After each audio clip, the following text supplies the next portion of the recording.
Okay, I'm going to point out and show you some things the bees are doing. I'm going to do some close-up video here of the bees on one of the combs, and they're doing their little dances. And the little dances are telling the other bees where exactly to find nectar and flowers, anywhere from up to 4 miles away. So I'm going to show you up close some of them doing their dance, which is telling the other bees exactly where to go.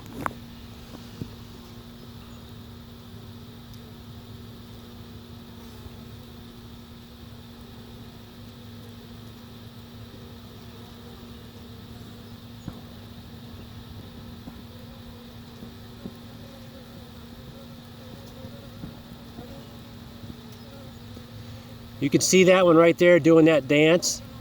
That dance is telling all the other bees around her where to fly exactly, the exact location of a flower. It could be anywhere within about a 4 mile radius of my property. It's a secret code that the bees have that humans haven't been able to figure out yet. But there's a special code that they tell the other bees with their dance that tells them the exact coordinates for a flower.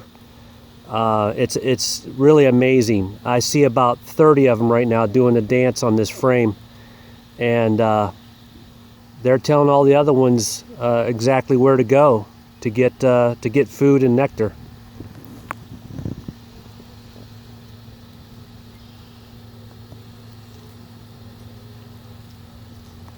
Right there is a drone. See that big bee right there? That guy right there.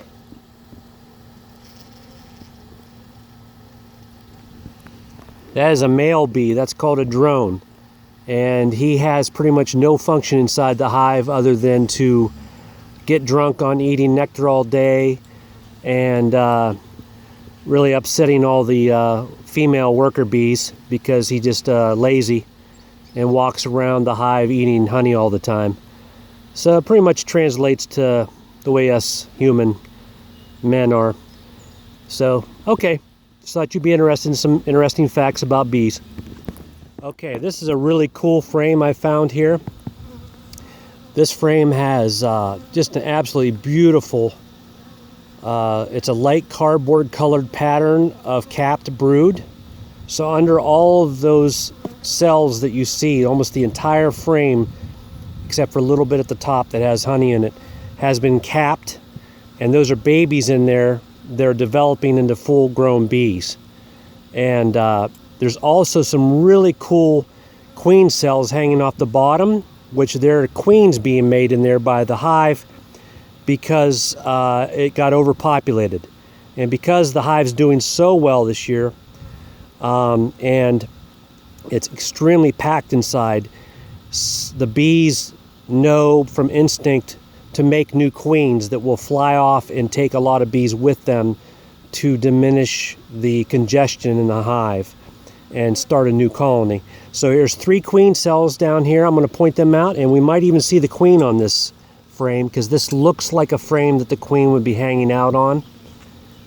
But I'm going to show you the queen cells hanging down below, and there are queens being made in there right now.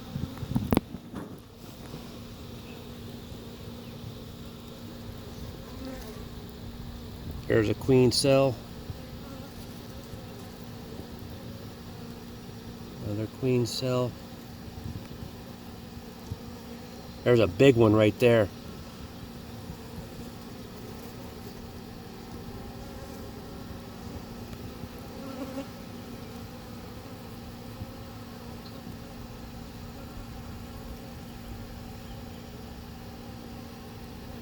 I don't see the queen on this one. I don't see the queen, but she might be on the other side of this frame. I'm going to cut these queen cells off with my tool here, and that will keep this queen alive in the hive, and so she can keep her hive. Otherwise, these queens are going to come out and take a lot of her bees and resources away from her. So I'm going to do that right now.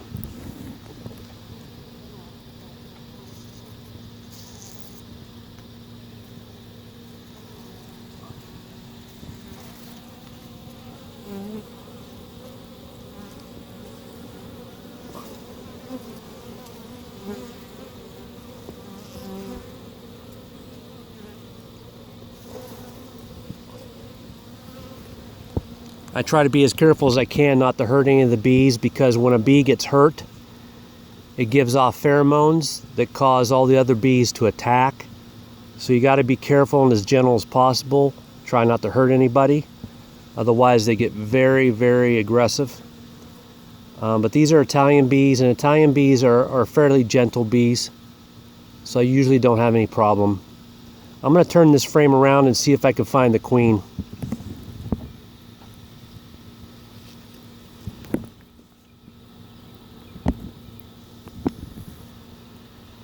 You have to be careful not to crush anybody.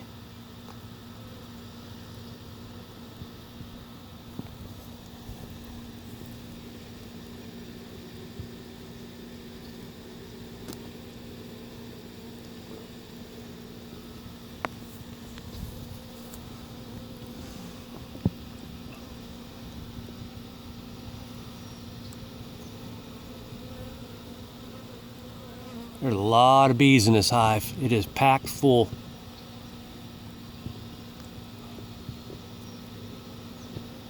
I don't see the queen yet, but this year I did a little different than usual. I tried to leave the bees alone as much as possible. I put the queen in there in March and April, May, June, so they've had about 6-7 weeks all to themselves, and boy, I tell you what, the queen has laid tens of thousands of eggs in here. Every frame is completely full. That means when I put this super over here, I have the super over there ready to put on top. When I put that super on top, hopefully there's so many bees in here, they're going to fill that up with honey really fast. So that's the plan. Okay, I'm going to check some other other frames here to see if I can find the queen, and if I find her, I'll definitely start recording again and show you what she looks like. She's right in these bees. I'm going to point with the top corner of my tool. I'm going to put her right up against her so you can see. She's right there. She's kind of in the shadow.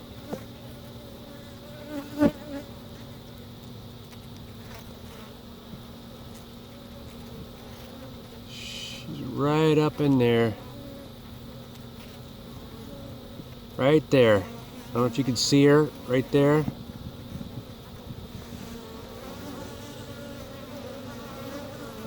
She's right there.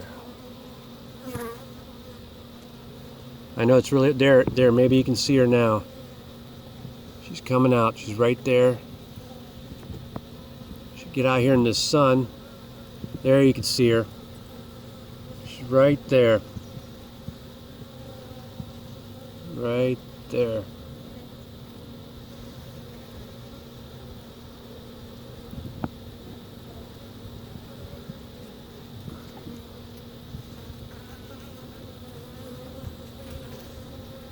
There she is. See, they won't leave her alone. She's right there. She's the biggest bee. She's the largest bee in the entire hive, and she lays thousands and thousands of eggs every day. And she's doing really good. I mean, this is probably the best hive I've ever had.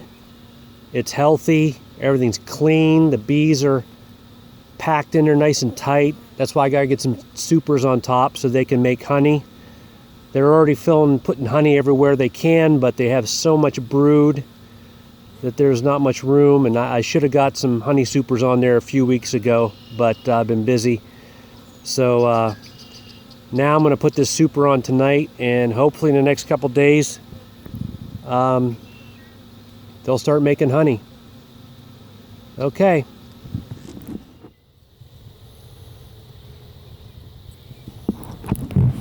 Well, there we go. It's all put back together. We got a honey super on top. We got a little bit of sugar syrup up there for them. They'll be happy about that. That's to feed them, give them energy. And they're all ready to do their thing and make some honey. All the ones that I kicked out while I was working, they're all trying to get back in the front entrance right now.